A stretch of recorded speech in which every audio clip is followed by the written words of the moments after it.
Bonjour à toutes et à tous. Donc, nous sommes ravis, même avec la voix cassée, de vous accueillir dans cette table ronde dédiée à l'adaptation de l'activité viticole au changement climatique et plus particulièrement de l'activité viticole dans la région, parce qu'on a la chance d'avoir une représentante et un représentant de cette activité à la table ronde.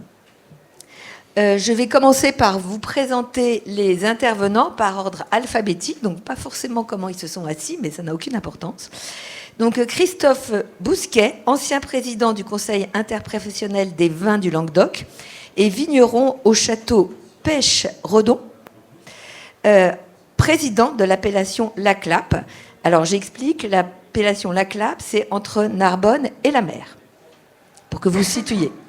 Morgane Le Breton, propriétaire de la maison Le Breton, au domaine de la Jasse, à Combaillot, donc c'est au nord de Montpellier. Guénaël Thomas, président de Vinceo, dirigeant du laboratoire Natoli et Associés, et par ailleurs ingénieur agronome et œnologue. Et tout de suite à ma gauche, Jean-Marc Touzard, directeur de recherche à l'INRAE, co-auteur de l'ouvrage Vignes, vins et changement climatique. Et il y a une version en anglais et une version en français, les deux. C'est téléchargeable gratuitement sur Internet. Voilà. Alors, avant de se tourner vers nos intervenantes, je voudrais donner quelques éléments de contexte. Donc, en 2024, les conditions météorologiques adverses observées dans les deux hémisphères sont encore une fois largement responsables de la réduction du volume de production mondiale du vin. Alors, la façon dont je le dis, c'est un peu écrit, mais parce que c'est direct un extrait de l'OIV, donc l'Office international du vin. Donc, l'OIV précise, la France a enregistré la baisse la plus significative de production dans le monde par rapport à l'année précédente, largement attribuable aux conditions météorologiques dans l'ensemble du pays, de la floraison à la récolte. Il s'agit d'une baisse de 23% par rapport à 2023 et de 16% au-dessus de sa moyenne quinquennale. Donc c'est énorme, ça pose un peu le débat. Quelques chiffres également. La France produit autour de 17% de la production mondiale et elle est le deuxième producteur mondial en volume après l'Italie, mais le premier en valeur, grâce au champagne. La surface des vignes de cuve ne représente que 3% des surfaces agricoles françaises, mais le vin représente 15% de la production agricole en valeur. Donc on voit bien là se dessiner aussi un autre angle intéressant du débat qui va venir. Et aujourd'hui, près de 450 000 emplois directs et indirects sont générés par la viticulture sur le territoire français. Donc tout ça n'est pas du tout anecdotique. Et on va y aller. Et je me tourne vers Jean-Marc Touzard tout de suite pour lui poser la question, quelle est la triple particularité de la viticulture du Languedoc face au changement climatique ? Bonjour, merci à tous d'être là. Triple, peut-être 5, mais on va dire 3 grandes particularités. 1, on est dans une région très affectée, très impactée par le changement climatique. On reviendra dessus, en termes de température, d'évolution de la pluviométrie, d'événements extrêmes. Donc ça, c'est le contexte. Deuxièmement, une région où la viticulture, vous l'avez dit, pèse un poids économique important, comme on le retrouve au niveau français. Mais aussi joue un rôle beaucoup plus large en termes de contribution au paysage, à d'autres activités comme la restauration, le tourisme. Donc la viticulture a une place symbolique, culturelle importante en France. Et voilà. Et puis surtout, intrinsèquement, c'est une production de plantes pérennes. C'est-à-dire que quand un viticulteur plante sa vigne, il doit penser à ce qui va se passer dans 30, 40 ans. 50 ans, la durée de vie. Et donc, forcément, à l'horizon du changement climatique. Et donc, ça explique pourquoi, très tôt, les viticulteurs ont été vraiment très, très mobilisés très préoccupés par les impacts du changement climatique, parce qu'il faut penser à long terme, mais aussi parce que, on va le voir tout à l'heure, il y a énormément d'impacts sur la filière, pas simplement en quantité, ce que vous venez de développer, mais aussi sur des enjeux de qualité, d'évolution des goûts du vin, par exemple. D'accord. Voilà. Ok, donc pour résumer, on est dans une région hotspot du changement climatique, dans un secteur qui est aux avant-postes de l'adaptation, et dans un secteur, plus globalement dans toute la France, qui a une haute valeur symbolique et économique, et qui est par ailleurs très organisé. Quelles sont aujourd'hui, toujours Jean-Marc, les évolutions du climat qui vont impacter la viticulture et qui l'impactent déjà? Alors, ça, j'imagine, beaucoup été avancé, discuté depuis hier ici. Mais il y a quand même 3 dimensions qu'il faut avoir en tête, qu'on va retrouver de manière très forte au regard des impacts que ça va ensuite avoir sur le fonctionnement de la vigne et sur le vin. Premièrement, l'évolution de la température moyenne, donc plus 1,2 degré au niveau mondial sur les 10 dernières années, mais plus 2,2 degrés sur la France continentale. Et quand on s'intéresse à la vigne, c'est-à-dire au cycle végétatif de la vigne, depuis mars jusqu'à septembre, le débourrement jusqu'à la récolte, l'augmentation de température est encore plus élevée, c'est au-dessus de 3 degrés. Parce que d'une part, on a plus d'impact de hausse de température sur cette période estivale, mais aussi du fait de la précocité, eh bien, le cycle végétatif de la vigne se déplace davantage vers le cœur de l'été, on va dire, et donc ça inclut cette augmentation de température. Donc on a température, la température avec plus 3 degrés, c'est beaucoup plus important que même la moyenne française globalement, on va dire. Deuxièmement, c'est la pluviométrie. Là, les choses sont moins marquées, plus variables, plus incertaines, mais on a quand même globalement une baisse de la pluviométrie constatée, mais surtout à venir simulée sur la zone méditerranéenne. Et là, si vous avez donc un peu moins de pluie, notamment sur la période estivale, la période végétative de la vigne, et qu'en même temps il fait plus chaud, la vigne transpire davantage, il y a moins de pluie, vous avez un bilan hydrique, donc un déficit hydrique beaucoup plus marqué pour la vigne, auquel il va falloir qu'elle fasse face. Bon. Et la troisième dimension, celle qui a pris sans doute de plus en plus d'importance dans nos analyses, dans nos travaux, qu'on a peut-être moins anticipé au début, c'est cette question de la variabilité du climat.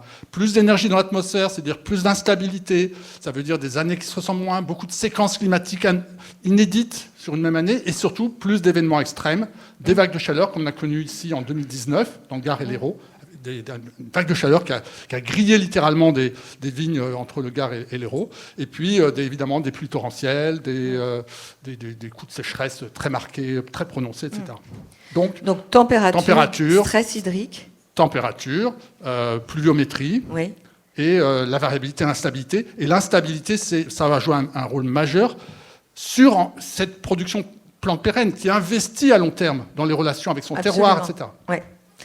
Merci beaucoup pour ce contexte général. Et donc, je me tourne vers les 2 personnes qui travaillent directement enfin, Guénal aussi, mais d'abord vers Morgane et Christophe. Quels sont aujourd'hui les principaux impacts que vous observez déjà sur vos vignes? Est-ce que Morgane voulait commencer? Merci. Les phénomènes dont Jean-Marc vient de parler, c'est des choses qu'on voit chez nous, mais vous voyez aussi chez vous, quand les amandiers ils fleurissent beaucoup plus tôt, vous vous dites c'est pas normal. Mais chez nous c'est pareil. En fait, on parle d'un phénomène de culture plus précoce, mais en fait c'est un peu le cycle qui est aussi raccourci. On a plus l'impression, parce qu'on a toujours 12 mois dans l'année, mais tout se passe beaucoup plus vite à certains moments.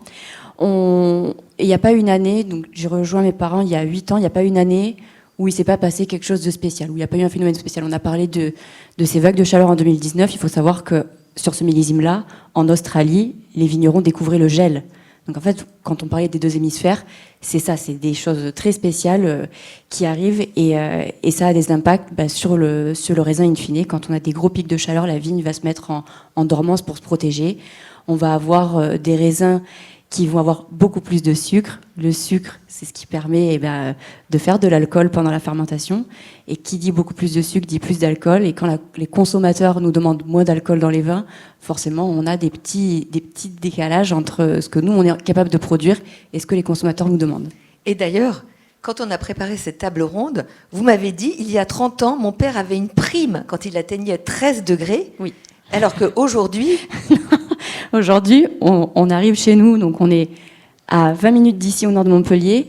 nos rouges atteignent 14 degrés. Et on essaye de se tenir à 14 degrés. Mais là, on parle d'impact économique très important parce que notre production est décalée par rapport à la demande. Et en termes d'impact sociaux aussi, quand on a tout un cycle végétatif qui est décalé, eh ben, on a des êtres humains qui avaient des habitudes qui sont décalées aussi. Et j'en parlais avec Guénègue également. L'équipe de la cave qui ne connaissait pas les vacances de la Toussaint il y a 15 ans, parce que pendant les vacances de la Toussaint, ils sont dans la cave en train de préparer le vin et la vinification. Et en fait, si on commence les vendanges beaucoup plus tôt, on les termine plus tôt, ça veut aussi dire qu'on ne part pas aux vacances en même moment. Et ça, c'est des déréglages aussi qu'il faut trouver. Et tout comme travailler tôt le matin, parce qu'en fait, à 9h, chez nous, il fait déjà beaucoup trop chaud pour aller dans les vignes. Oui, très intéressant, oui, aussi cet aspect social et d'impact sur la société. Et voilà. Ok. Christophe, est-ce que vous avez les mêmes impacts que votre voisine ou... Bonjour d'abord. Oui. Oui, nous on a exactement les mêmes problèmes, peut-être même en pire, puisque moi j'ai la chance d'être vigneron dans un massif protégé, classé depuis 1970, et qui est une ancienne île au bord de la Méditerranée, et qui est aujourd'hui un des hotspots du hotspot languedocien. La CLAP a toujours eu la réputation de faire la plus petite production d'AOC en Languedoc, d'être l'endroit, à l'époque on s'en vantait d'être l'endroit le plus sec et le plus ensoleillé. Aujourd'hui, il faut savoir que en 30 ans, la CLAP a perdu à peu près 30% de sa production. Et qu'aujourd'hui, pour tenir les volumes, en 10 ans, il a fallu augmenter les superficies de 160 hectares pour arriver au même volume qu'il y a 10 ans. Sur les 10 dernières années, nous, on a travaillé, on a la chance d'avoir un domaine expérimental de l'INRAE. Donc on a des données techniques depuis les années 50. Et ce qu'on voit, c'est que la température augmente, l'effet rafraîchissant de la Méditerranée, qui était notre singularité, se fait de moins en moins sentir. Et donc aujourd'hui, on accumule les années de sécheresse à un point jamais vu, c'est-à-dire que dans les années 90, on était à 450-500 mm. Aujourd'hui, on est sur des moyennes à 350 avec 4 années d'affilée où on était en dessous des 300. Donc en dessous de 300, on ne peut pas cultiver de la vigne normalement. Il n'y a pas d'irrigation ou très peu. Et le problème de la température montante, à la fois l'hiver, à la fois l'été, a un impact sur la physiologie du vignoble. On voit des vignes mourir, ce qu'on ne voyait pas avant. Et il y a évidemment le problème de l'alcool qui fait que moi, quand j'ai commencé à Pêche-Redon dans les années 90, j'avais une moyenne de cave de 12,5-13. Aujourd'hui, j'ai une moyenne et demie de 14,5. Merci pour ces témoignages. Est-ce que Guénal, vous voulez compléter sur les impacts rapidement parce que... Alors oui, on peut même rentrer encore plus précisément dans les impacts qui sont rencontrés. On a parlé des changements de phénologie. Donc un débourrement plus précoce, ça va se traduire par une sensibilité au gel bien plus grande. Et depuis quelques années, l'accentuation des dégâts de gel est une résultante immédiate de l'augmentation moyenne de nos températures. Ça, c'est un premier facteur.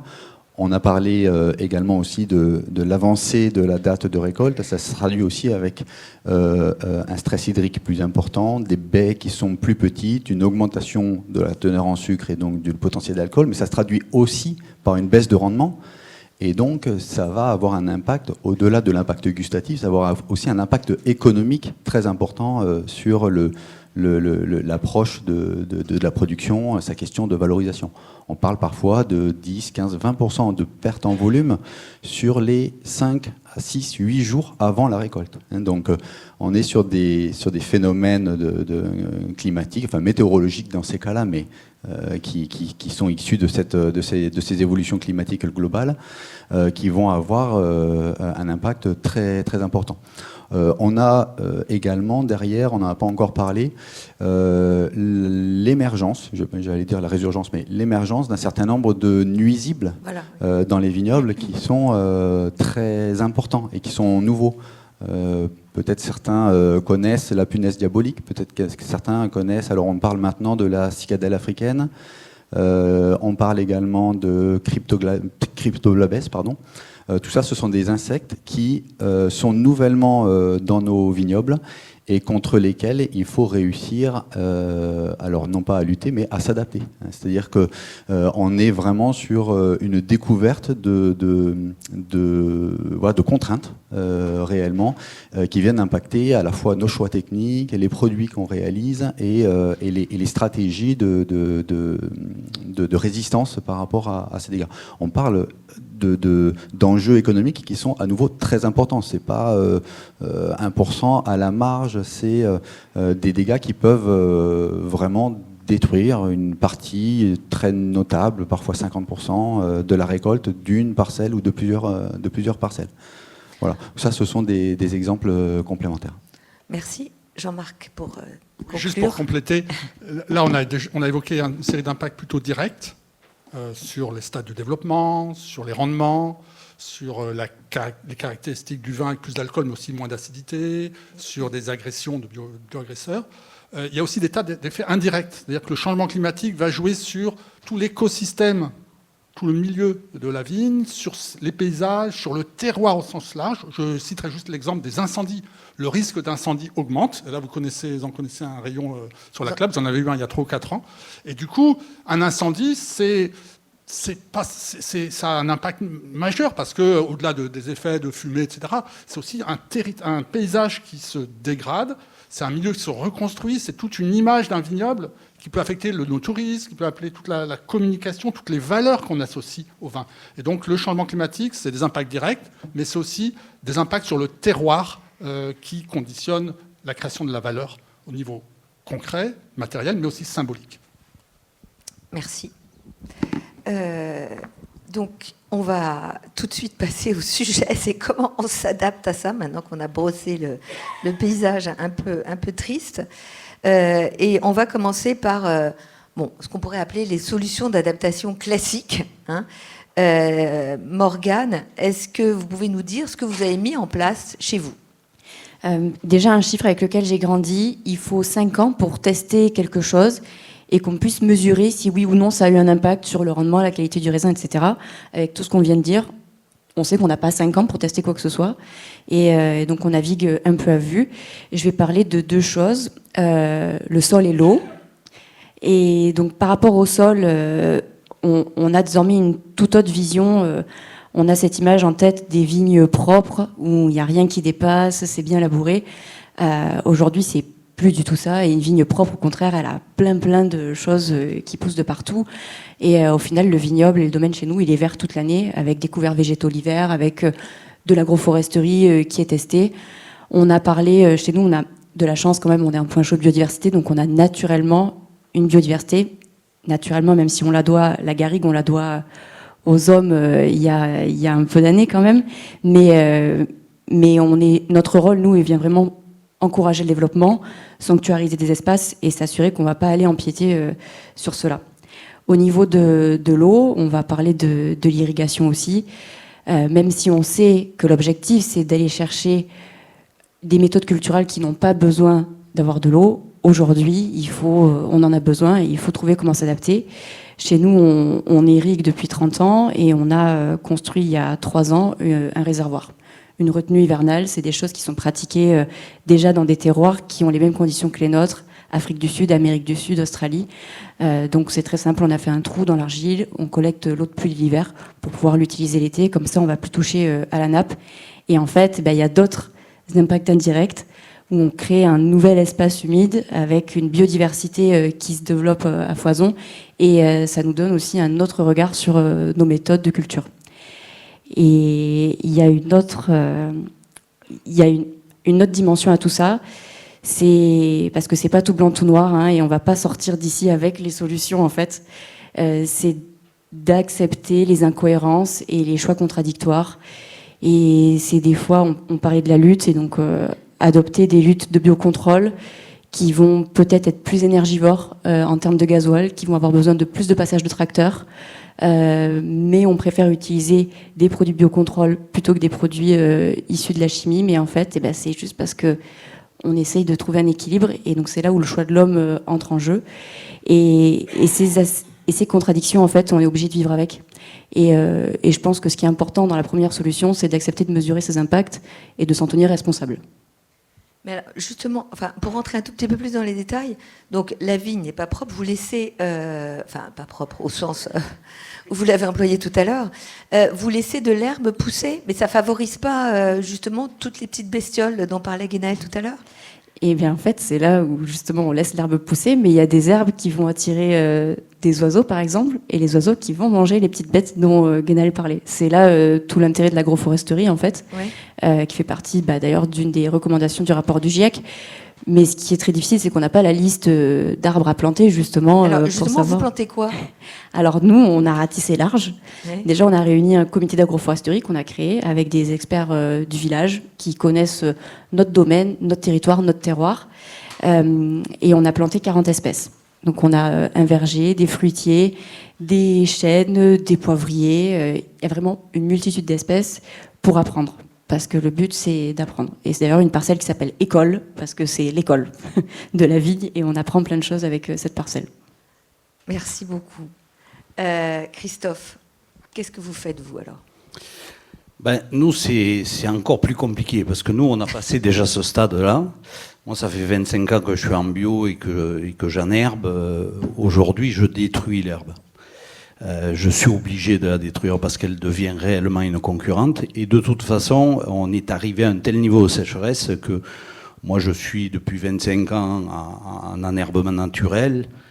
Aujourd'hui, l'herbe, à l'heure où je parle, elle est déjà sèche. Oui. Donc elle se détruit toute seule. Elle se détruit toute seule, mais des fois, il faut un peu l'aider quand même.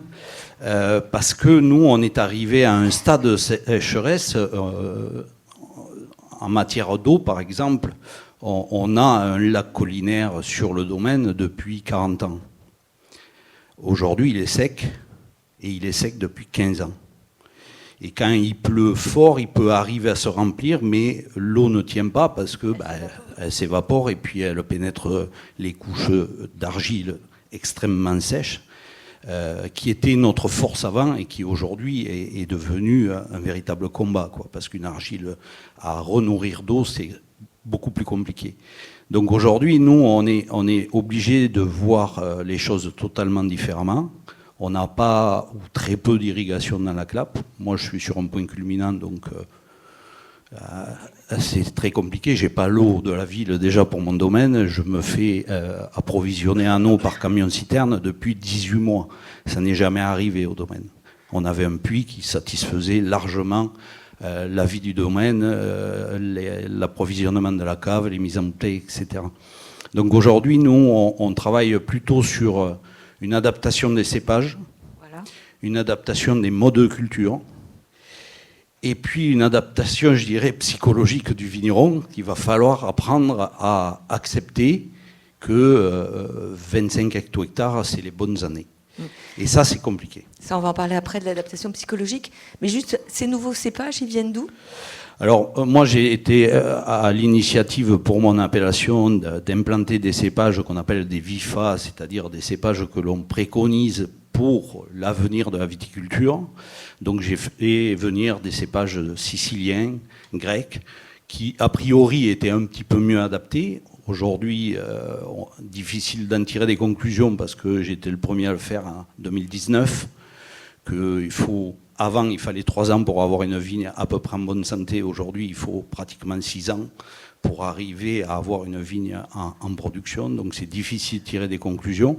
On sait que c'est pas la solution totale et idéale. On tâtonne, mais par contre, on ne passe plus par l'expérimental. On fait et on voit. Parce que ce qu'il faut aussi dire sur la pluviométrie, et nous c'est particulièrement marqué sur toute la partie sud-ouest du Languedoc, c'est qu'on dit les cumuls n'ont pas tellement baissé. C'est vrai, annuel. Alors, vous totalisez toutes les pluies qui sont tombées dans l'année, vous avez 400 mm, vous dites, bah, ça va, il est tombé 400.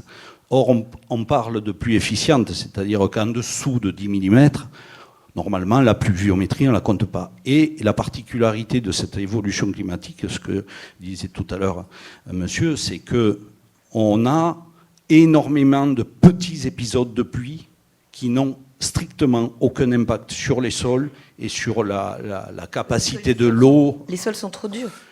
C'est pas qu'il soit trop dur, c'est que 10 mm sur un sol sec et chaud en été, il va pénétrer 2 cm, donc il n'aura aucun impact.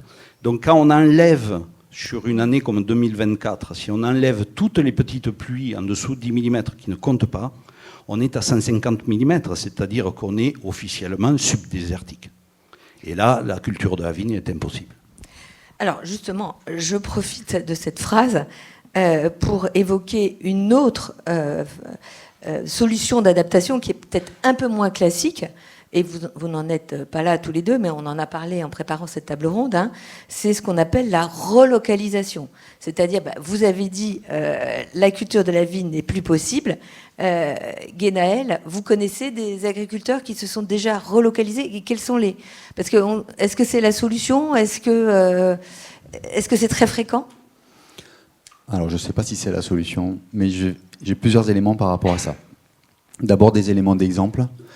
On a des clients qui cherchent à investir, alors c'est plutôt des profils d'investisseurs, qui cherchent à investir effectivement dans d'autres régions viticoles, de manière à ce que, sans forcément abandonner la structure de production qui est locale, mais venir renforcer ou apporter une certaine robustesse à leur système économique, de manière à pouvoir s'asseoir sur des unités de production à différents endroits. On sait qu'il y a quand même aussi beaucoup de profils d'investisseurs, notamment champenois, qui ont investi dans des vignobles en Grande-Bretagne, par exemple. On a des clients qui sont plutôt des agriculteurs locaux de ces régions-là, comme par exemple en Bretagne, où on a une multiplication de petites initiatives d'installation viticole qui sont intéressantes à suivre, qui, eux, sont confrontés à des difficultés techniques complètement opposées aux nôtres, parce qu'ils sont dans des contextes où effectivement c'est trop humide, la vigne n'est pas encore complètement adaptée à ces régions-là, mais c'est des tentatives qui témoignent de cette volonté réellement d'aller investir d'autres régions viticoles. Une expérience aussi que j'accompagne, c'est celle de l'implantation d'une vigne à 850 mètres d'altitude chez un client en Corse.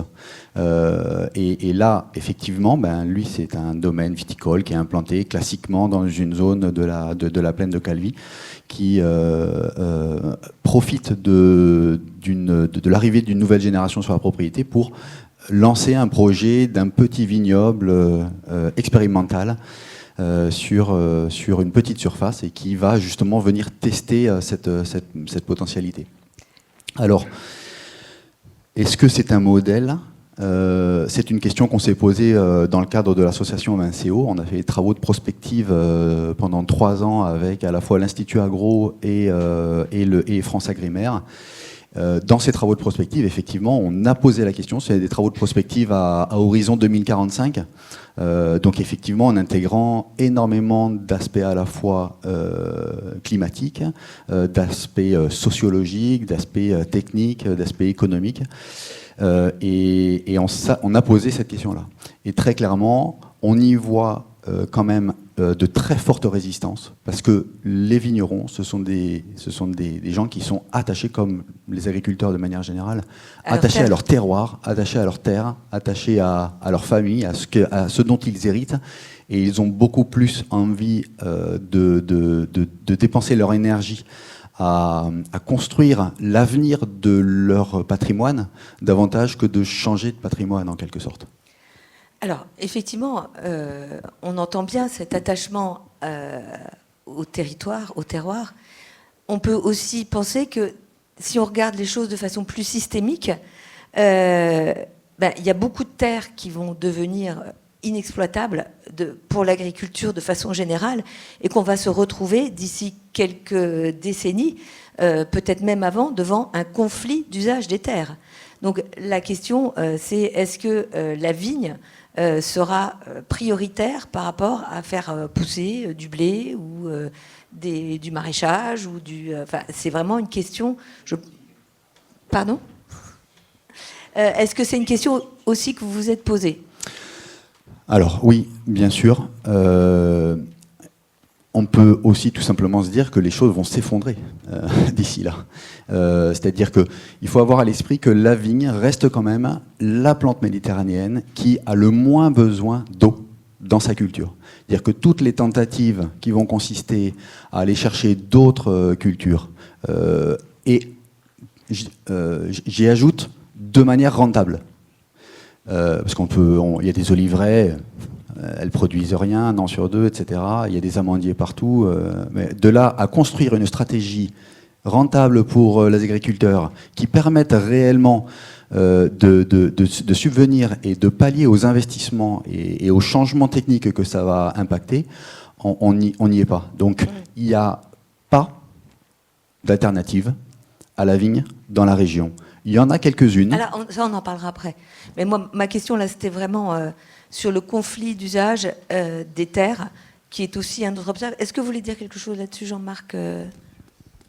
Oui, en fait, plus que le conflit d'usage sur les terres, c'est peut-être sur les ressources, notamment sur l'eau. C'est-à-dire que c'est une partie des terres irrigables, parce que la ressource en eau est encore plus limitée que la terre. Oui.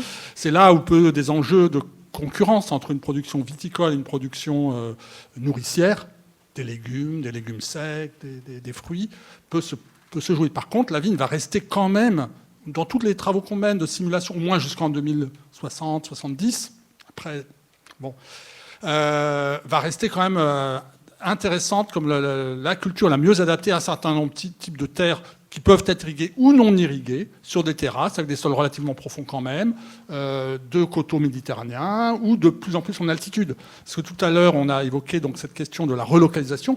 En fait, ça peut être une micro-relocalisation, c'est-à-dire que les viticulteurs peuvent repenser le design de leur exploitation en choisissant des parcelles un petit peu moins exposées, avec des sols plus profonds. À l'échelle d'un syndicat d'appellation, ça veut dire qu'il faut repenser la manière dont les parcelles sont classées. On peut remonter en altitude. Donc du coup, voilà. Donc ce que je veux dire, c'est que cette concurrence sur les terres, je pense que ça se joue sur une partie des terres, celle où il y a notamment de l'eau, d'irrigation, où là, oui, les choses ont joué. Par contre, on a toute une série de terres, notamment en Languedoc, où, comme on l'a dit, la vigne est quasiment la seule plante cultivée qui peut occuper une activité rentable. Et en plus, elle peut jouer des fonctions très importantes, par exemple, pour la lutte contre les incendies. Donc elle pourrait être même rémunérée, ça c'est à voir dans les politiques publiques, peut-être rémunérée pour être une plante multiservice qui joue un rôle notamment contre les incendies. Et le rôle, c'est pas simplement un rôle de barrière. C'est que les viticulteurs, ce sont souvent des gens, d'abord, ils occupent le terrain, ils font de la surveillance, ils ouvrent des voies, ils peuvent être pompiers volontaires. Donc on voit, il y a toute une série d'impacts positifs que les viticulteurs... Vous n'êtes peut-être pas pompiers volontaires, mais il y en a beaucoup. Dans l'Aude, il y en a beaucoup dans le...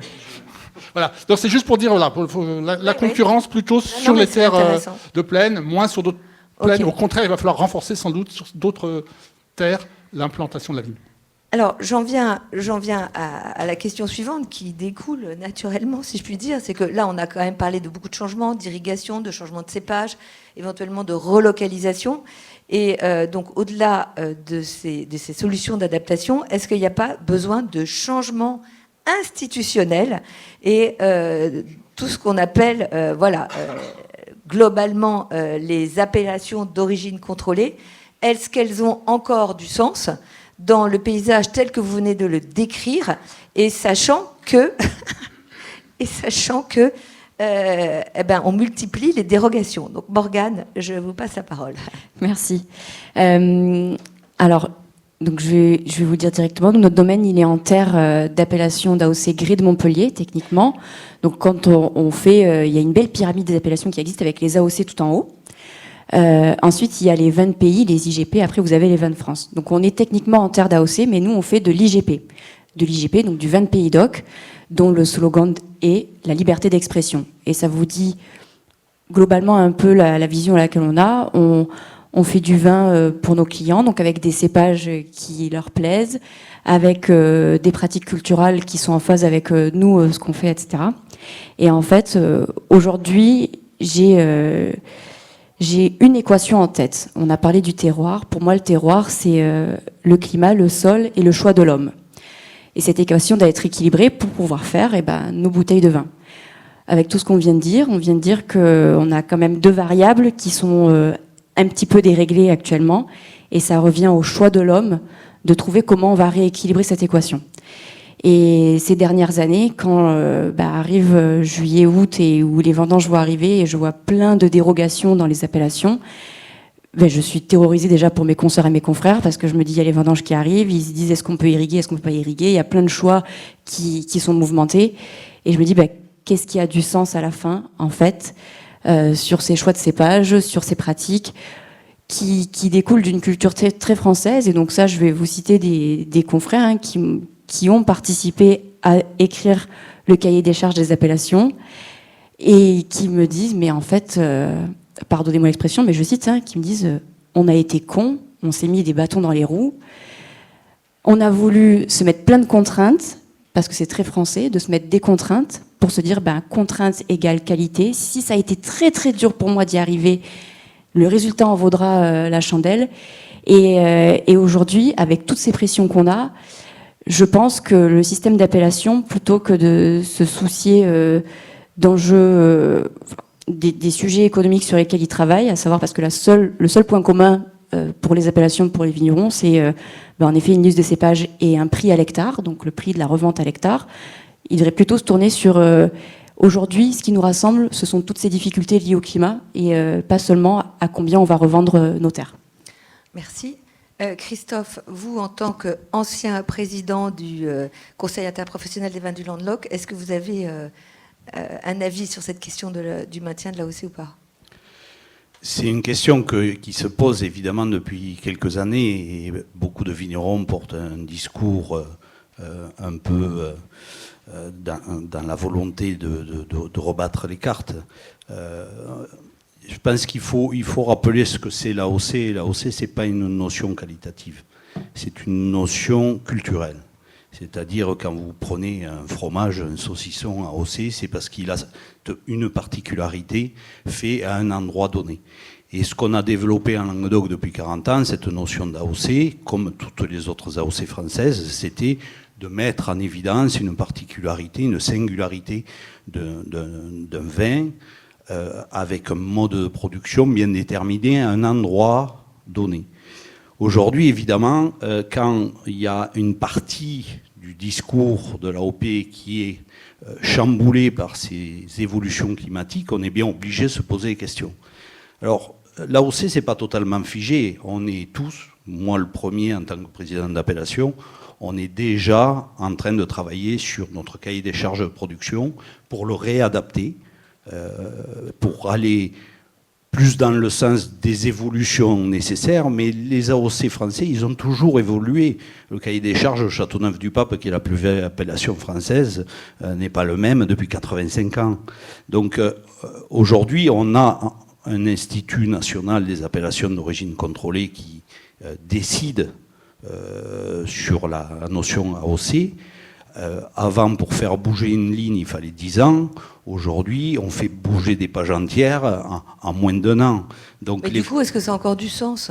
Bien sûr que ça a du sens, parce que de toute façon, on continuera, tant que ça sera possible, de cultiver les vignes sur une façon donnée.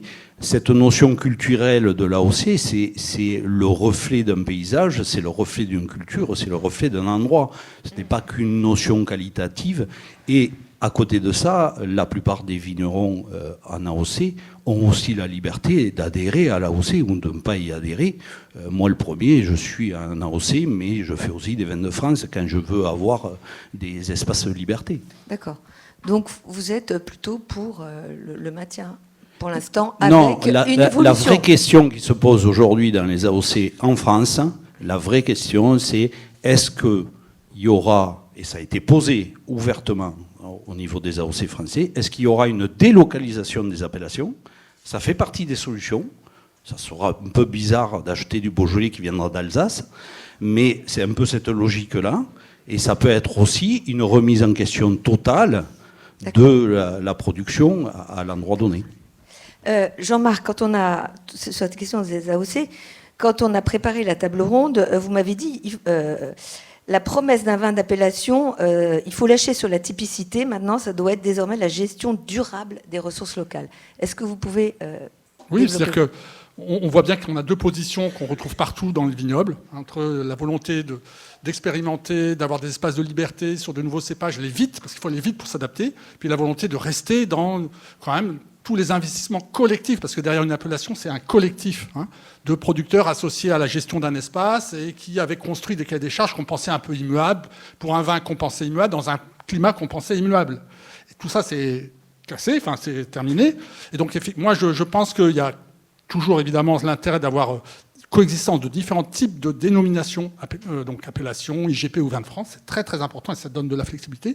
Mais pour les appellations, c'est terminé l'appellation qui fige des caractéristiques d'un vin avec des caractéristiques d'un terroir. Okay. Par contre, il y a une place pour une nouvelle génération d'appellations qui va toujours essayer d'avoir, de revendiquer des caractéristiques de vin qui se ressemblent, parce qu'il y a des chauffages dominants, il y a des... Voilà, mais dont la promesse, c'est-à-dire les valeurs qu'on va communiquer aux consommateurs, vont encore plus être ciblées sur la gestion durable des ressources locales, l'eau, les sols, la biodiversité, les paysages, donc, qui pourraient s'inscrire dans les cahiers des charges. Je rajoute l'atténuation, la fixation de carbone, on est ici pour ça aussi. Oui. Donc tous ces services que la viticulture peut rendre et qui doivent être gérés collectivement à l'échelle d'un terroir, ça, l'appellation, elle peut vraiment porter la garantie pour le consommateur. On pourrait appeler ça des AOAC?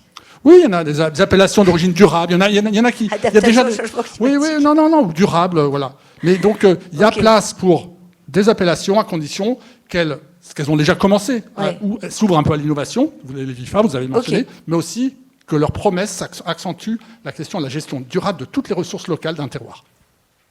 Entendu. Est-ce que Guénel veut rajouter un petit mot sur cette question? Oui, alors, je suis un technicien, donc moi j'aurais envie de dire qu'il faut aller très vite pour changer, et évidemment, ce n'est pas la première qualité des appellations d'origine contrôlée d'aller vite. Donc ça, c'est une certitude. En revanche, le vin, c'est un produit qui est culturel, qui porte énormément à la fois d'histoire, de passion, d'hommes, et j'étais ce matin présent à d'autres tables rondes. À chaque fois, il a été question d'approche sociologique du changement, du changement, enfin en tout cas de l'adaptation au changement climatique. Et je crois que sur cette table ronde, par exemple, et dans nos travaux de manière générale, la question de l'impact social, tel qu'il peut s'appliquer auprès des producteurs, mais tel que les consommateurs perçoivent aussi le vin et quelles sont les attentes imaginaires qu'ils ont quand ils consomment le vin. Voilà. Toutes ces questions-là se posent. Et là, pour le coup, les appellations d'origine contrôlée portent un avantage historique sur cette question-là. Donc, on ne va pas jeter le bébé avec l'eau du bain, hein, on est d'accord. Mais par contre...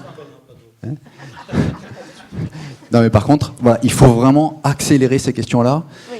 On a des entreprises qui sont des entreprises de fournisseurs de la filière, qui ont une très forte capacité d'innovation. On voit qu'il y a des producteurs qui ont une très forte envie et appétence pour l'expérimentation.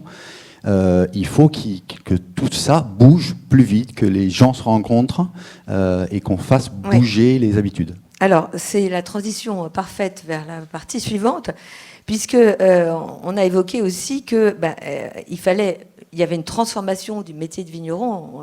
On l'a survolé rapidement jusqu'à maintenant, hein, et maintenant il faut tout faire très vite. Tout devient urgent.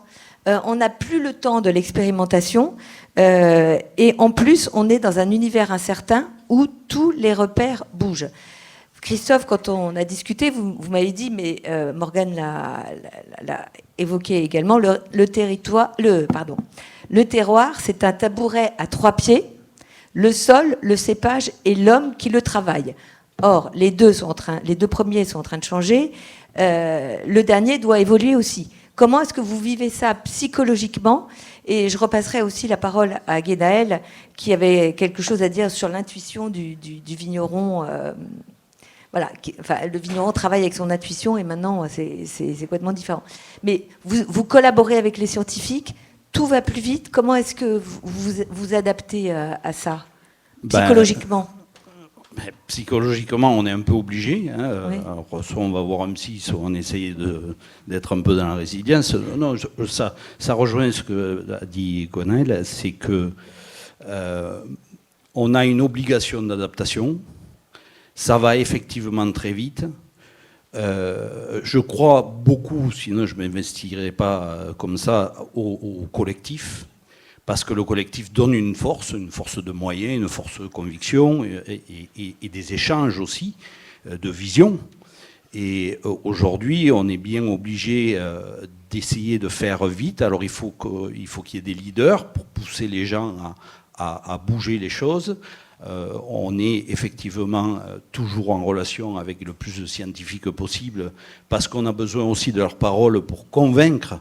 Parce qu'il y a encore une grosse partie des vignerons qui sont un peu dans le déni, qui pensent qu'ils vont pouvoir tout régler avec de l'irrigation. Je rappelle qu'il y a 250 000 hectares de vignes en Languedoc. Il y en a 25 000 sous irrigation, c'est 10%. Peut-être que demain, il y en aura 20%, mais enfin, ça veut dire quand même qu'il y aura 80% de vignobles qui ne seront pas irrigués. Donc, ces vignerons-là, il va bien falloir leur trouver des solutions, parce que l'enjeu économique et social est primordial. C'est la première économie de l'Occitanie, devant le tourisme.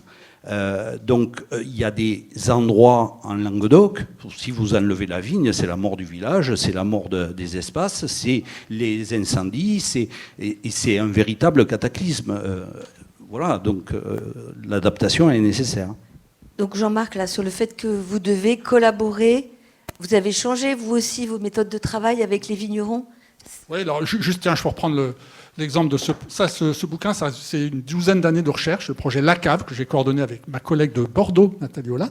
Et au début, pendant 5-6 ans, on a travaillé de manière assez classique, entre chercheurs. On avait quelques collaborations, voilà, mais de manière analytique. On a fait des expérimentations, on testait, des enquêtes. Et puis, on a été secoué par les demandes des viticulteurs, mais par nos propres observations aussi de ce qui se passait, de l'accélération du changement climatique. Et dans la deuxième phase de ce programme, à partir de 2015, 2016, 2017, on a engagé des recherches participatives à tous les niveaux, à l'échelle locale, dans des villages qui se préoccupaient de quelles solutions, à des échelles régionales avec des interpros, à l'échelle nationale pour essayer de construire la stratégie, on l'a fait, nationale d'adaptation au changement climatique, de la prospective, etc. Donc on s'est engagé dans des démarches participatives. Ça veut dire quoi? Ça veut dire qu'on accepte d'aller plus vite, parfois d'échanger des résultats alors qu'ils ne sont pas tout le temps validés, de recevoir énormément de retours d'expérience des viticulteurs, des vignerons, parce que ce sont eux qui expérimentent, en fait, directement, concrètement, sur le terrain, des nouvelles options. Dans tous les villages en Languedoc, maintenant, on a au moins un viticulteur qui a mis en place, au moins sur quelques arts, de nouveaux cépages. Donc c'est intéressant, il y a énormément d'informations qui est générée. Donc notre responsabilité, c'est aussi, avec d'autres organisations, comme des interpros, c'est d'organiser ces échanges de connaissances on passe d'une expérimentation qui se faisait avant en labo ou dans un institut technique, puis ensuite ça allait à travers de nouveaux cépages, nouvelles techniques ou des entreprises chez les viticulteurs. Maintenant, on doit tout faire ensemble. Et ça, c'est plutôt une bonne nouvelle. C'est plutôt une bonne nouvelle. Alors, c'est par exemple le programme qu'on a lancé l'année dernière, qui s'appelle Vitiliance, qui est issu de tous nos travaux. C'est un programme d'expérimentation de démonstrateurs territoriaux. Il y en a dans 20 régions viticoles françaises, et où on va tester des solutions. Alors, encore une fois, ce qui est important, ce qui ressort de tout ça aussi, c'est qu'il n'y a pas une solution. Ça a été dit. Le solutionnisme, c'est terminé. Tout l'irrigation, tout le cépage miracle, tout la grosse foresterie seule. Donc, ce qui est important, c'est qu'à l'échelle locale, les vignerons, dans leur domaine, dans leurs exploitations ou à l'échelle des syndicats, construisent des stratégies qui vont combiner différemment ces différents leviers. Et du coup, il faut échanger pour que les informations, les références se multiplient et les partages d'expériences. Mais ensuite, c'est à chacun, à l'échelle locale, de recombiner tout ça pour s'adapter. Merci. Morgane, comment est-ce que vous vivez ça, vous ? On a beaucoup parlé de quelque chose aujourd'hui, un mot qui est revenu souvent, c'est la culture au sens patrimoine. Et ça, c'est un sujet sur lequel on sera tous d'accord. Et en fait, c'est plus changer le regard de vous qui êtes dans la salle aujourd'hui. qu'est-ce que vous attendez de nous, les vignerons, en fait? Parce que nous, en effet, on a parlé de la psychologie et on est très content d'être là, mais il y en a qui ont fait le choix d'abandonner. Et en fait, c'est qu'est-ce que vous attendez de nous? Parce que nous, on est en train d'essayer de se battre, parce que ça devient un combat, en fait. Parce qu'on se combat contre Dame Nature, avec qui on travaille, en fait. Donc, du coup, c'est un cercle sans fin. Et de pouvoir se reconnecter culturellement aux attentes de nos parties prenantes permet déjà d'envisager des solutions qui, là, seront peut-être des vraies solutions, parce que ce sera des solutions qu'on comprend tous, en fait. Et de comprendre pourquoi on fait ces choix plutôt qu'un autre, c'est déjà aller dans le bon sens. Donc, c'est vraiment ce dialogue culturel, à mon avis, qu'il faut travailler. Oui, parce que, encore une fois, quand on a discuté toutes les deux, vous avez dit il faut inventer le vin de demain. Mais voilà, ça ne se fait pas tout seul dans son coin, sur sa vigne. Dans le pouvoir alors, du collectif. voilà, on reviendra dans les récits après. Oui, on reviendra dans les récits. Gwenaëlle, oui, vous, sur l'intuition, vous dites oui, il y a une espèce de révolution chez les vignerons qui, avant, reposaient beaucoup sur leur intuition et que maintenant, vous les voyez interagir avec les scientifiques et des repères qui changent tout le temps. C'est compliqué. Vous ressentez ça avec vos... Oui, alors la complexité de ce phénomène-là, oui, je la ressens très fortement, oui. Puisqu'effectivement, on le voit, à la fois les études, les outils, la technologie permet d'objectiver de plus en plus tout ce qui se passe à la vigne, toutes les attentes météorologiques, etc. Et donc on croule littéralement sous les données. Il n'en reste pas moins qu'un agriculteur, c'est aussi une personne qui va avoir une intuition, je pense, en tout cas, qui a été bercée depuis des dizaines de générations par une logique intuitive et qui a réussi en ayant cet état d'esprit. Donc effectivement, je trouve ça plutôt beau. Après, quelle est la finalité et l'efficacité de la conjonction entre intuition et données objectives, ça c'est quelque chose qui est plus compliqué. Et effectivement, on parle d'un certain nombre de solutions qui existent, on ne les a pas forcément vraiment encore très détaillées concrètement. Mais, par exemple alors si, pardon, on a parlé de cépages résistants, etc. Mais on n'a pas encore parlé, par exemple, d'ombrières photovoltaïques. On n'a pas parlé de modes de culture en haies fruitières. Voilà, il y a un certain nombre encore de solutions complémentaires qui peuvent venir à ça. Tous ces éléments, effectivement, aujourd'hui, ne se combinent pas suffisamment rapidement et surtout n'ont pas encore donné la confirmation de leur performance sur le plan économique. Et quand on se projette ensuite, en plus, avec des augmentations de température, aujourd'hui on se prépare aux températures d'aujourd'hui. On ne se prépare pas aux températures de demain. Et dans les expérimentations, on a des difficultés à avoir des résultats suffisamment positifs, alors qu'on est pourtant en train de se préparer à ce qui va se passer dans 20 ou 30 ans. Voilà. Alors, je pense que dans la recherche, il y a cette capacité de projection qui est plus importante, mais sur le terrain, on n'y est pas encore. Justement, Jean-Marc, dans la recherche, vous dites jusqu'en 2050, ça va à peu près? Et après? Jusqu'en 2050, quel que soit le scénario climatique, on va être autour de plus de degrés au niveau mondial. Il y aura pas. C'est après 2050 avant, que les. Oui, non, en moyenne nationale, on va peut-être un peu plus, mais. C'est après 2050 que les scénarios bifurquent. Oui, soit on fait rien, on est sur la stratégie Trump, on atteint plus 5, plus 6 en 2100. Soit on est sur le plus proche possible de COP21, on essaie de stabiliser à plus de 2,5. On est plutôt sur plus 3 en ce moment. Oui. Voilà. Donc il faut stabiliser plus tôt. Donc en 2050, on est à un moment où on est dans la fourchette encore assez étroite, selon les scénarios climatiques. Et donc, c'était quoi la question? C'était... Non, c'était dans la région.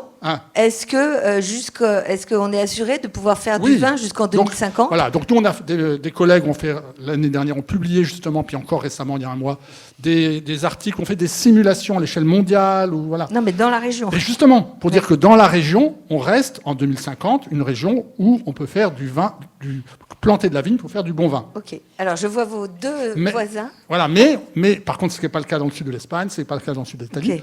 Et encore une fois, ce que je voulais dire, c'est les échanges. Il ne faut pas simplement penser échanges entre viticulteurs d'un même bassin de production, même français. On a la chance, entre guillemets, d'avoir aussi des viticulteurs plus au sud, en Italie, en Grèce, en Espagne, qui, eux, sont déjà dans des conditions encore plus difficiles que celles qu'on connaît aujourd'hui, et qui ont développé des cépages, des pratiques, des méthodes. Donc il y a cet enjeu de dialogue international. Moi, ce que je voulais rajouter, pour répondre à votre question en matière de température, moi, dans mon secteur, nous, on a fait faire une étude par un groupe de chercheurs basé à Toulouse, qui s'appelle Solagro, pour ne pas les citer. La première étude, on l'a faite il y a 10 ans. On nous prévoyait un climat sicilien dans le massif de la Clappe aux abords de 2040. Ces températures-là, elles sont déjà là. Ben voilà. C'est-à-dire qu'on a fait une deuxième étude pour reprendre les données. Et là, aujourd'hui, on a explosé les compteurs. C'est-à-dire qu'il y a des secteurs dans notre massif où on arrive à des évapotranspirations qui sont supérieures à la pluviométrie. Donc concrètement, il n'y a plus de végétal qui pousse. Donc on est bien obligé de faire ces études-là pour être capable de dire, moi en tant que président d'appellation, dire à mes vignerons que les choses soient bien claires. Vous risquez un jour de ne plus pouvoir cultiver la vigne là où vous êtes. Donc il y aura toujours des vignes en Languedoc, ça c'est sûr. Et moi je pense sincèrement qu'il y aura des vignes là où la vigne peut pousser.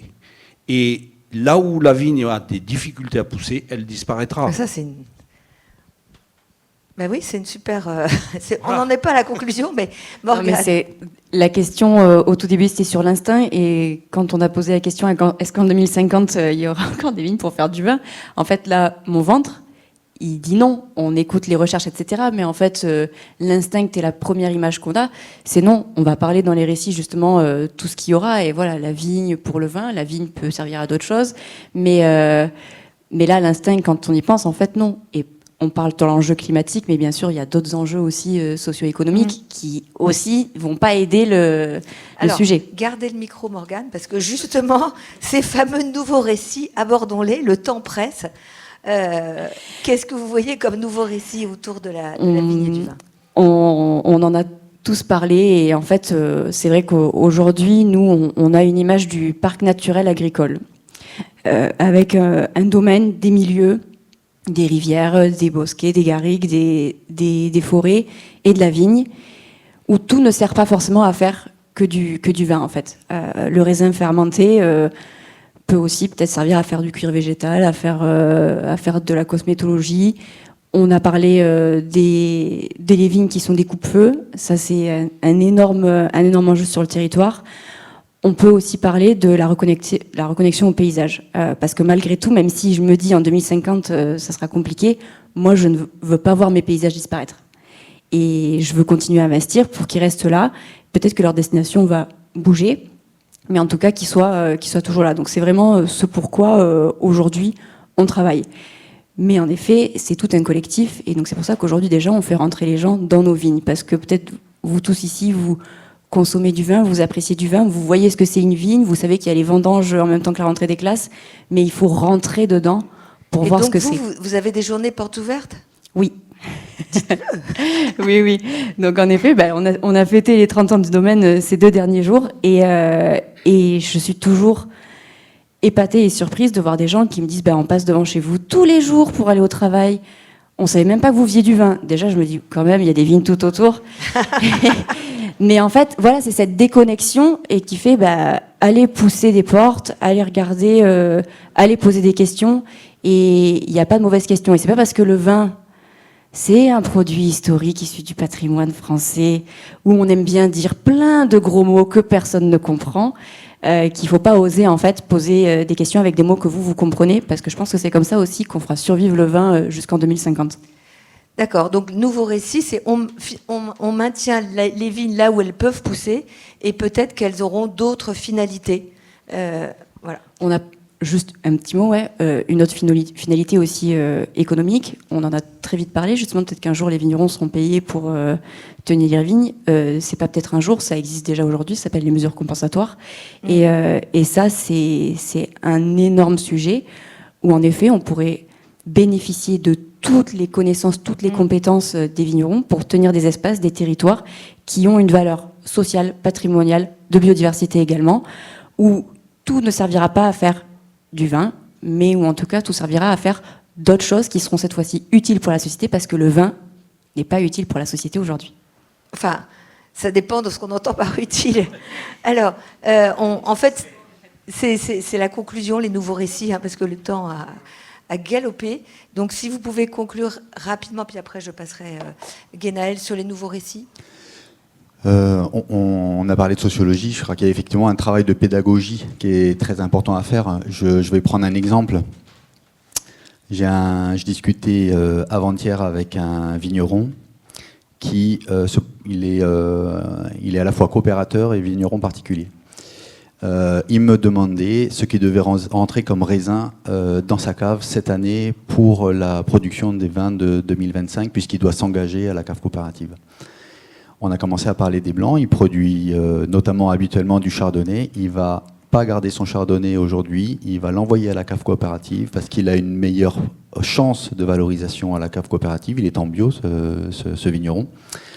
Et il choisit de garder pour lui le Floréal, qui est un cépage que vous ne connaissez peut-être pas, qui est un cépage qui est résistant aux maladies et qui donc nécessite de moins traiter, dont il n'a aucune valorisation à la cave coopérative, alors même que pourtant c'est bio, et c'est encore plus bio d'une certaine manière, puisque c'est un cépage qui n'a nécessité peut-être 5 fois moins de traitement dans l'année que le chardonnay en question. Et donc il y a un renversement des habitudes et des choix techniques des vignerons qu'aujourd'hui les consommateurs sont absolument incapables de suivre, ils sont absolument incapables de les valoriser. Et donc voilà. C'est pour ça que j'en viens là, il faut faire ce travail de pédagogie pour expliquer quelles sont les opportunités à tous ces nouveaux vins, tous ces nouveaux cépages qui vont devoir absolument essentiellement être dans vos verres, sur la table sur le zinc, au festival de je sais pas quoi, sur la table du repas familial y compris si sur la bouteille il y a marqué Assyrtiko et pas Merlot, ou si il y a marqué effectivement du Floréal plutôt que du Chardonnay. Il y a tout un imaginaire du consommateur qui est à reconstruire. Et puis il y a aussi un autre aspect, alors c'est peut-être pas tout à fait dans l'imaginaire et dans la communication, mais c'est l'enjeu du prix de la bouteille, du prix du vin. C'est-à-dire qu'on a parlé depuis tout à l'heure de baisse de récolte, de contraintes, de perte, d'accidents climatiques. Tout ça se fait pas sans contrepartie sur le coût du vin.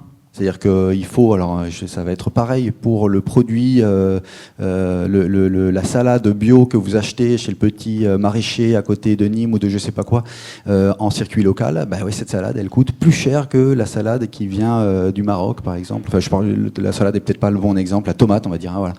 Mais c'est pareil aussi pour le vin. Il y a une obligation à accompagner une valorisation supérieure de la bouteille de vin. Merci.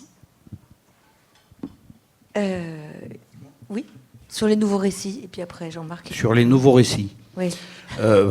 Qu'est-ce que je peux rajouter ? La problématique qu'on rencontre aujourd'hui, elle est très simple, c'est qu'il y a les contraintes climatiques qui font qu'on a des difficultés à produire. Donc faire survivre le vigneron, c'est trouver des solutions pour sa capacité à produire. Et en même temps, on a le problème inverse, c'est qu'on a une surproduction parce qu'il y a une baisse drastique de la consommation en France et mondiale, et que dans toutes les études de consommation qu'on a fait, on n'a pas véritablement une réponse à donner, c'est-à-dire qu'on ne peut pas imputer la baisse de consommation mondiale à une problématique particulière du vin. Il y a un changement de société à travers les générations, il y a un changement culturel. Le vin va peut-être devoir se concevoir plus souvent en dehors de la table parce qu'on s'y met moins souvent à table. Et donc, à nous de réagir en proposant des vins qui Des vins en correspondent canette. peut-être aux attentes.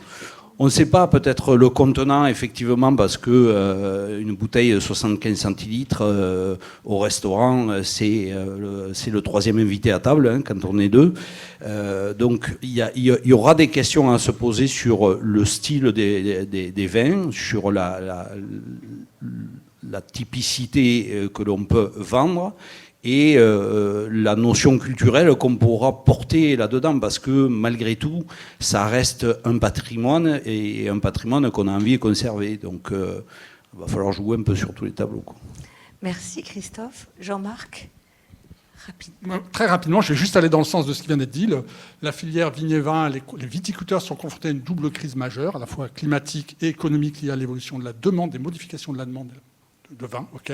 Il y a place pour on voit des perspectives pour plusieurs types de vins. Il faut toujours raisonner, ça a toujours été le cas, mais là c'est encore vraiment des vins de terroir qui font des promesses de gestion durable des ressources, avec plus d'environnement, de l'atténuation, etc. Des vins originaux sur des cépages nouveaux qui vont avoir des consommations festives, etc. Et puis qui vont être promus par tel rappeur new-yorkais, voilà, je sais pas, je dis n'importe quoi. Et puis aussi des vins désalcoolisés. Il y a beaucoup de rappeurs en France. Non, mais oui, c'est parce qu'on connaît une histoire liée au cognac, par exemple, qui a reboosté les exportations.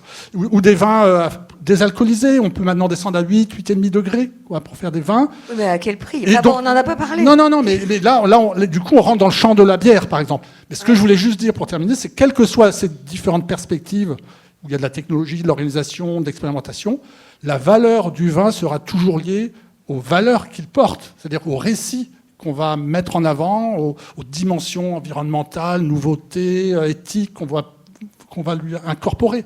Et donc ça renvoie à tout ce qui vient de dire, l'importance des récits qui doivent incorporer pourquoi notamment les viticulteurs s'adaptent au changement climatique, pourquoi on a changé de cépage, pourquoi aussi peut-être on atténue.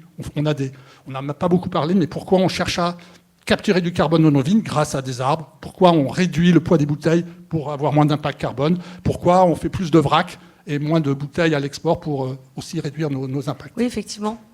Très intéressant. On n'en a pas parlé, mais ça va sans dire, hein. On parle d'adaptation au changement climatique, mais l'adaptation est indissociable et complémentaire de l'atténuation. Merci beaucoup. On va passer aux questions. C'est pas fini.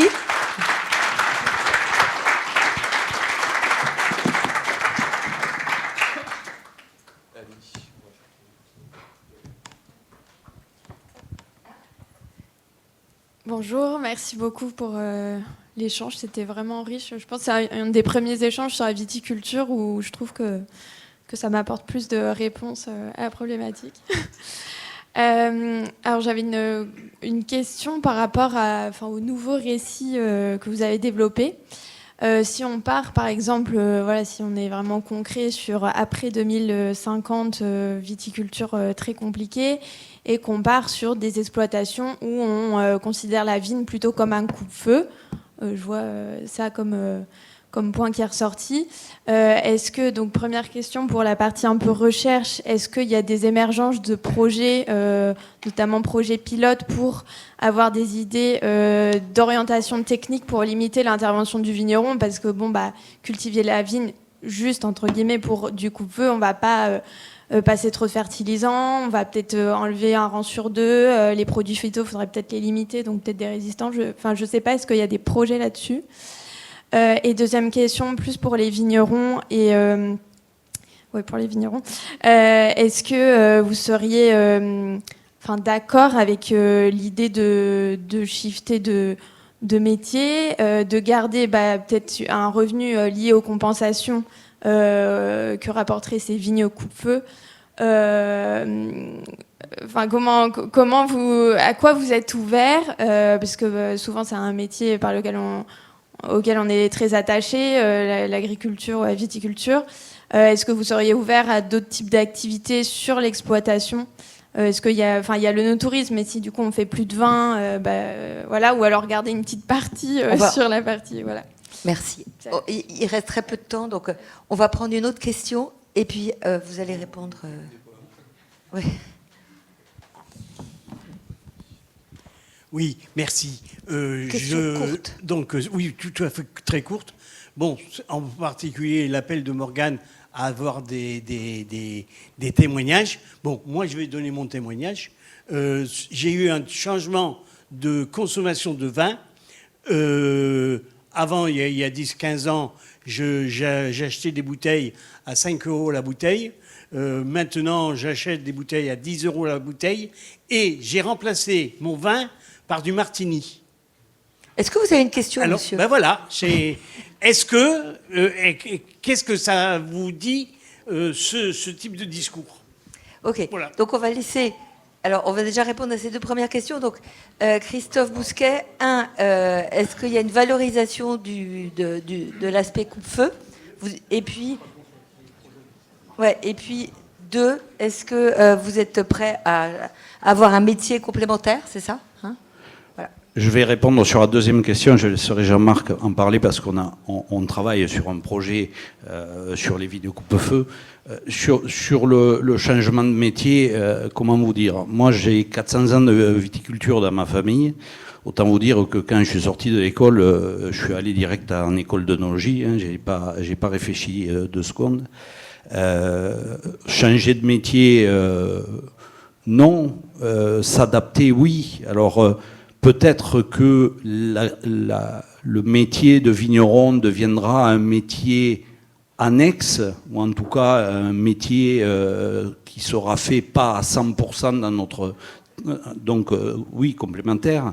Je pense que ce qu'on a démontré là, enfin tout ce qui est ressorti de nos discussions, c'est que on sait qu'on a des choses compliquées qui arrivent et qu'on n'a pas le choix de s'adapter si on aime notre métier et qu'on a envie de continuer. Maintenant, après, effectivement, il y en a peut-être qui baisseront les bras plus rapidement et qui s'en iront vers d'autres secteurs, ce qui est déjà le cas. Juste très brièvement. La vigne coupe-feu rémunérée pour des fonctions, ça va correspondre à un type de terroir, de territoire. Il y aura d'autres espaces qui vont maintenir une relative spécialisation viticole pour produire ces nouveaux vins. Mais surtout la frange des coteaux du Languedoc, effectivement, on travaille sur cette question. Et deux, il s'avère qu'on a 2 nouveaux projets, effectivement. On vient de déposer un projet Interreg sur l'ensemble du bassin, avec des partenaires de l'ensemble du bassin méditerranéen, sur le rôle de la vigne comme coupe-feu, hein, avec des évaluations des coûts, bénéfices attendus, des différentes actions qu'il faut amener pour accompagner cette évolution jusqu'aux politiques publiques qu'il va falloir mettre en œuvre, avec des Tunisiens, des Libanais, du Turc, Italiens, Espagnols. Donc cette question, elle est valable pour l'ensemble des rives de la Méditerranée où il y a encore de la vigne qui est cultivée. Donc oui, c'est un projet Interreg qui est financé par l'Europe. On pense que on avance là-dessus. Qui veut répondre au fait que monsieur ne boit plus de vin, mais du martini?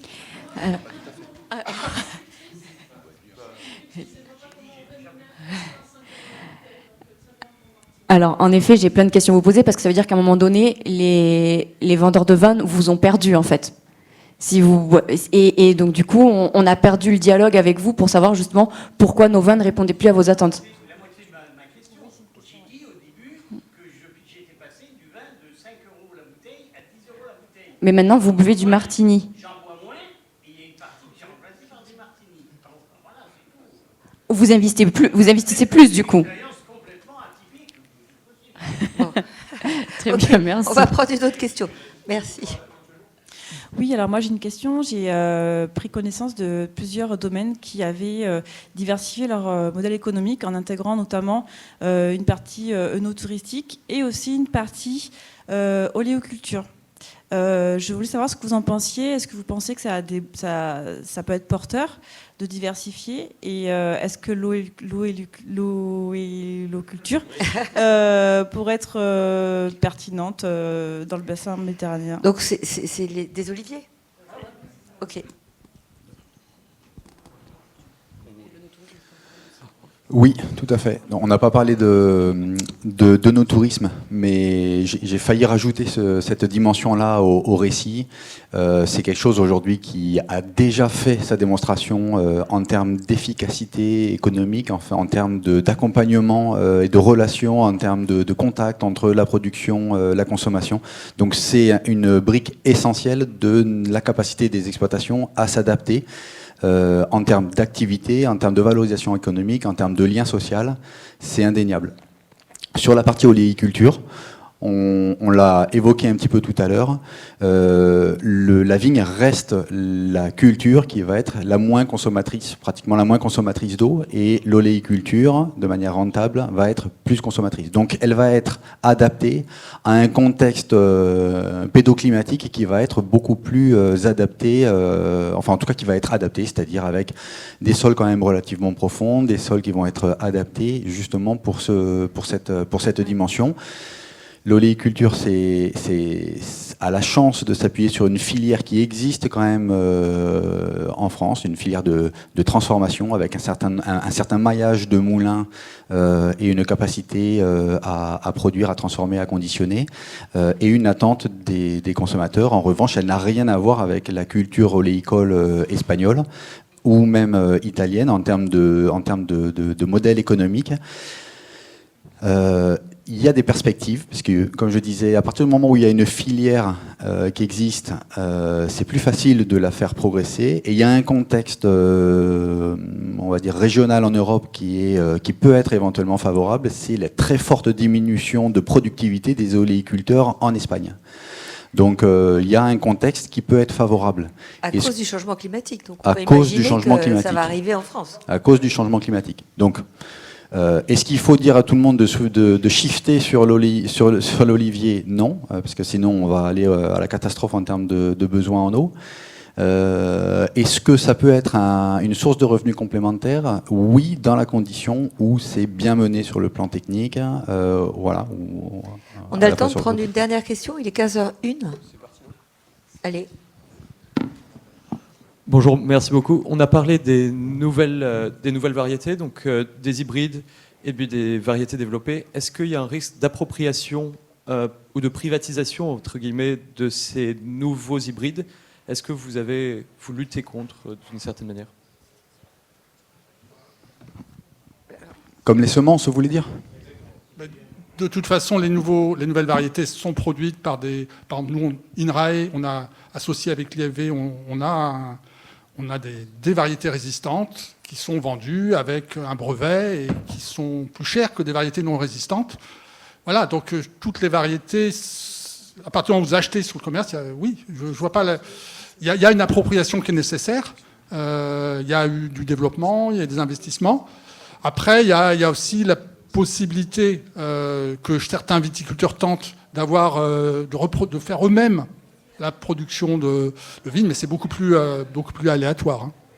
Donc, appropriation, oui, mais bon, ce qu'il faut tout faire, c'est que le niveau, le coût d'un plan, ça baisse. Par exemple, le coût d'un plan aujourd'hui de variété résistante est beaucoup plus élevé qu'un plan normal. Hein, donc voilà, on pense que c'est classique dans les innovations. On peut penser que progressivement, le coût de ces variétés résistantes va s'abaisser.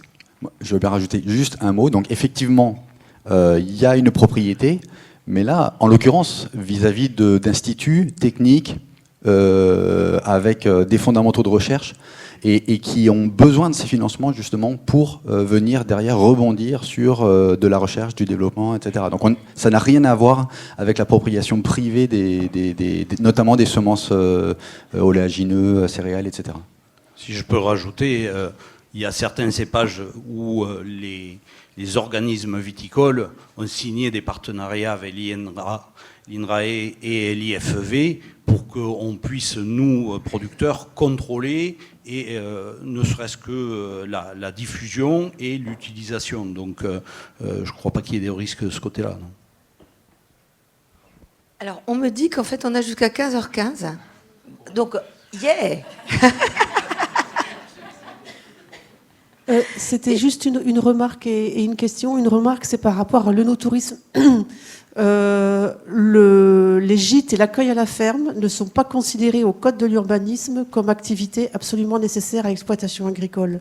Pour moi, c'est un comble. On voit que ça va être une activité absolument nécessaire pour le maintien en cas de changement climatique à certaines exploitations. Or, aujourd'hui, dans les PLUI, je peux le dire parce que sur la métropole, on est en plein dedans, les viticulteurs ne peuvent pas construire un gîte. Donc ça, c'est une première chose. Et puis après, j'ai une question. Non, mais je vais vous répondre là-dessus. Je suis nouvellement le responsable no tourisme pour Languedoc, à travers Vignoble des Découvertes et puis d'autres organismes. Ça fait partie des choses sur lesquelles il faut qu'on travaille, parce que le no-tourisme, c'est une vraie porte de sortie pour les vignerons, parce qu'on a quand même la chance d'être au bord de la Méditerranée et que c'est quand même un endroit qui reste très attrayant, d'autant qu'avec le réchauffement, l'eau est plus chaude, donc ils sont contents de venir en vacances. Il faut vraiment qu'on évolue là-dessus et qu'on soit capable. Moi, mon rôle aujourd'hui, c'est d'essayer de fédérer l'ensemble des offres no-touristiques. Le no-tourisme, c'est un mot valise où on met plein de choses dedans. Pour moi, ça reste du tourisme, écotourisme, no-tourisme, peu importe.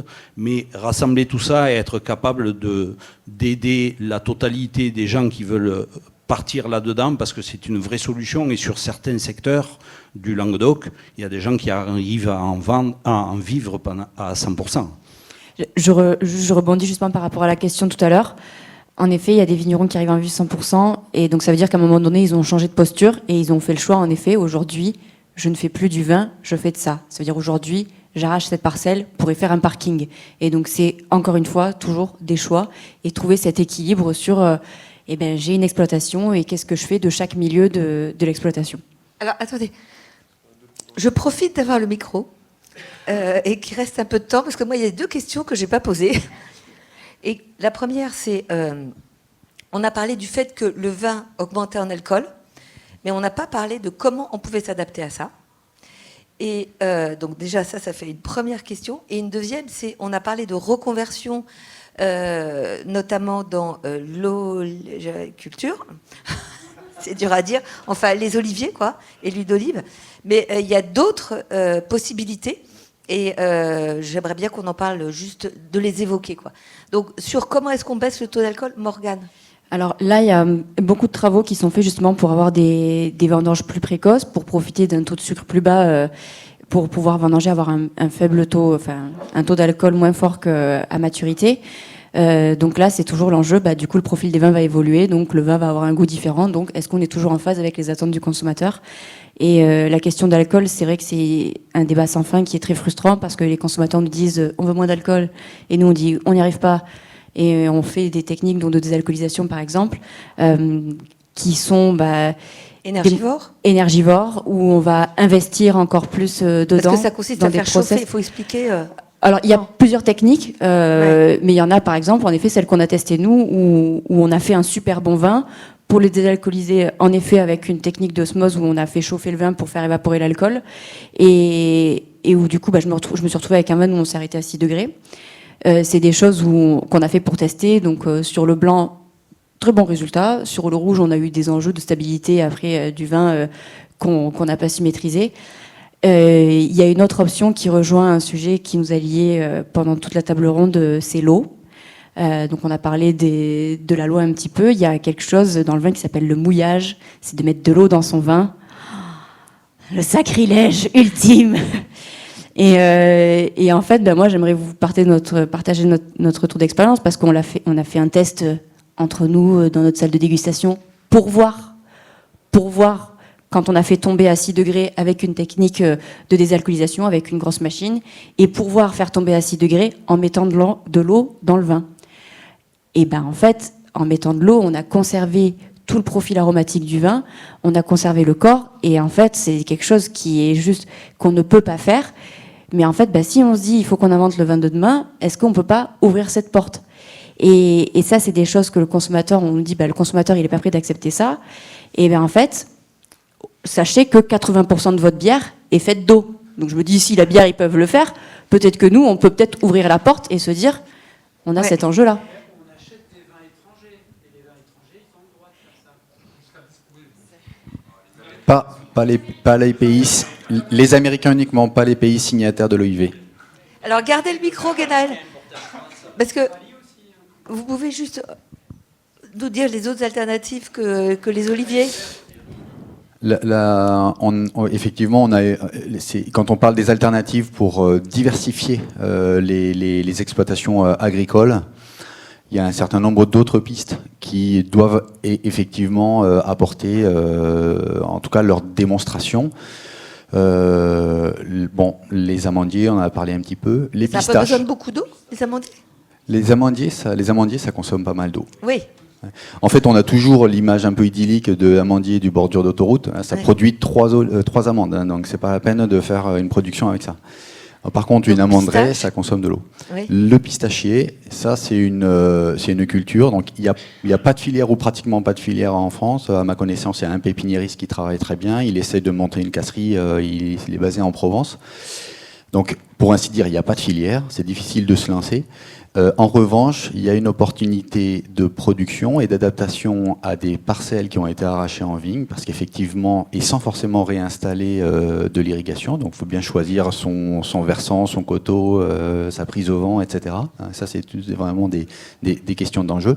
Et en termes de valorisation, il y a une vraie opportunité, parce que la France est un très gros consommateur de pistaches, notamment la consommation gastronomique et pâtissière, où là, le prix de la pistache au kilo, à condition de bien choisir sa variété de pistache, là il y a des opportunités qui sont intéressantes. Et la grenadier aussi. Le grenadier est une opportunité, mais jusqu'à quand le consommateur va être prêt à boire du jus de grenade? Ça, c'est une question aussi qui se pose. Donc il y a une grande augmentation de production de grenadier.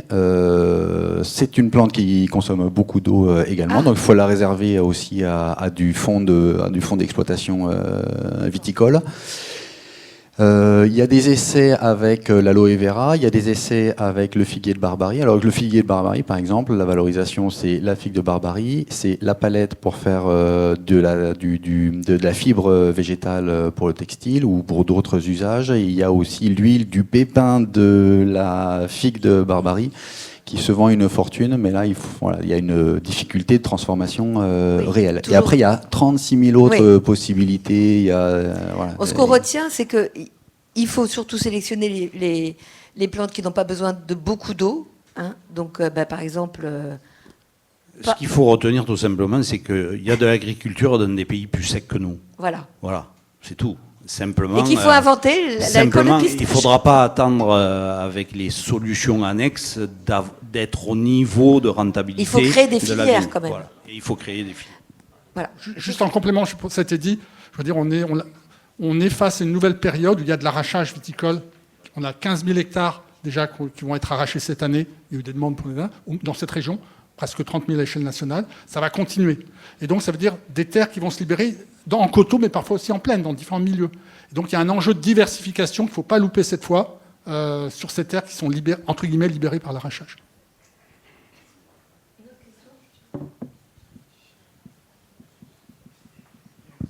Merci. Corentin Biardeau, je travaille au Shift Project sur l'agriculture. Et du coup, ma question, elle fait un peu le lien avec les conclusions générales du rapport de façon plus transverse. Là, vous parlez d'abandon de surface en vigne. Et du coup, comment on fait pour que ça se passe bien pour les acteurs économiques? Est-ce qu'il y a des conditions particulières, des besoins particuliers? Vous avez parlé d'aide à l'arrachage. Et puis, qui pour planifier ça? Est-ce que c'est les acteurs des filières qui sont suffisants ou est-ce qu'il faut de l'aide extérieure et si oui, de qui? Du shift. On fait ce qu'on peut.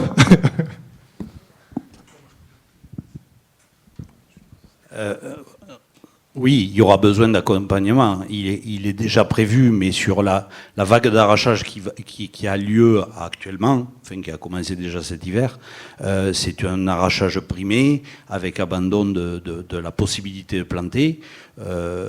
On craint que ça n'ait pas les effets escomptés.